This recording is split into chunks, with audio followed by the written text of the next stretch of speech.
এবারে যখন সবাই আমাকে মেসেজ করে জিজ্ঞাসা করছে পুজোটা কেমন কাটলো, আমি সবাইকে রিপ্লাই করছি মোটামুটি। বাট সত্যি কথা বলতে মোটামুটিও যায়নি আমার এবারের পুজোটা যেন কেমন একটা কেটেছে, জাস্ট কাটাতে হয় তাই কাটিয়ে ফেললাম। আর এবারের পুজোতে সেই পুজো এক্সাইটমেন্টটা যেটা প্রত্যেক বছর থাকে, পুজো আসার আগে পুজোর সময় অবধি পুজোর দিনগুলো কিভাবে জাস্ট কেটে যায় বুঝতেই পারি না, সেই এক্সাইটমেন্টটাই নেই, ছিল না। কেন জানি না, পুজোর আগে আমি একটা লং ট্রিপ করে এসেছিলাম তার কারণেও হতে পারে, অথবা এবারে পুজোতে যেহেতু আমি কোনো শপিংই করিনি পুজো স্পেশাল তার কারণও হতে পারে। কারণটা নিশ্চিত না হলেও পুজো বলে কথা, পুজোতে বেরোতে তো হবেই। তো এটা ছিল ষষ্ঠীর দিন বেরিয়েছিলাম আমি, জ্যোতির ভাই আর আরও দুটো বন্ধু। ষষ্ঠীর দিন গেছিলাম মেনলি গড়িয়াহাটের ঠাকুরগুলো দেখতে, গড়িয়াহাট, দেশপ্রিয় পার্ক, ত্রিধারা, সেলিমপুর, যোধপুর, এই সব ঠাকুরগুলো দেখতে। যাই হোক, ষষ্ঠীর দিন কিন্তু আমি এই জামাটা নতুনই পরেছিলাম, পুজো উপলক্ষে না কেনা হলেও জামাটা নতুনই ছিল, পয়লা বৈশাখে কিনেছিলাম। সব থেকে মজার ব্যাপার যেটা হয়েছিল, গড়িয়াহাটের এবারে 3টে ঠাকুরই আমরা বিনা লাইনে দেখেছি, কোনো রকম কোনো লাইন ছাড়াই আমরা হিন্দুস্তান পার্ক, সিংঘি পার্ক, একডালিয়া দেখে এসেছিলাম। আর লাইন দিতে হয়েছিল এসে আমাদেরকে ত্রিধারার ঠাকুর দেখার জন্য, তাও প্রত্যেক বছরের তুলনায় অনেক কম, 40 মিনিট মতো লাইন দিতে হয়েছিল।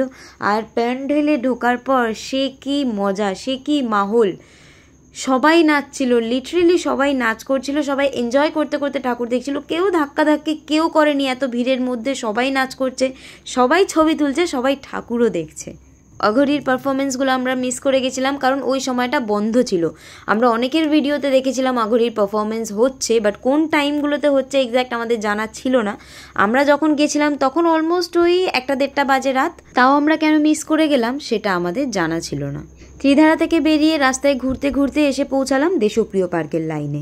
দেশপ্রিয় পার্কে আর একটা ব্যবস্থা করে, একটা গোল মাঠের মধ্যে একটা সোজা লাইন না দিয়ে সেটাকে বেঁকিয়ে মানুষকে অযথা খাটনি করিয়ে শুধুমাত্র ভিড় বাড়ানোর জন্য ওরা এই সিস্টেমটা করে। যদিও এত বড় প্যান্ডেলটা শুধুমাত্র শো অফের জন্য ছিল, ওই প্যান্ডেলে কোনো ঠাকুর ছিলই না, ঠাকুর ছিল প্যান্ডেলের পিছনে আরেকটা প্যান্ডেল বানানো হয়েছিল সেই প্যান্ডেলের। যাই হোক, এতগুলো ঠাকুর দেখে টায়ার্ড তো হয়েই গেছিলাম, চলে এলাম সোজা সেলিমপুরের ঠাকুর দেখবো বলে। আর ওখানে এসে প্রথমেই আমরা গ্রুভিনে ঢুকে যাই, খিদে পেয়ে গেছিলো খুব, তখন বাজে অলমোস্ট 2:30।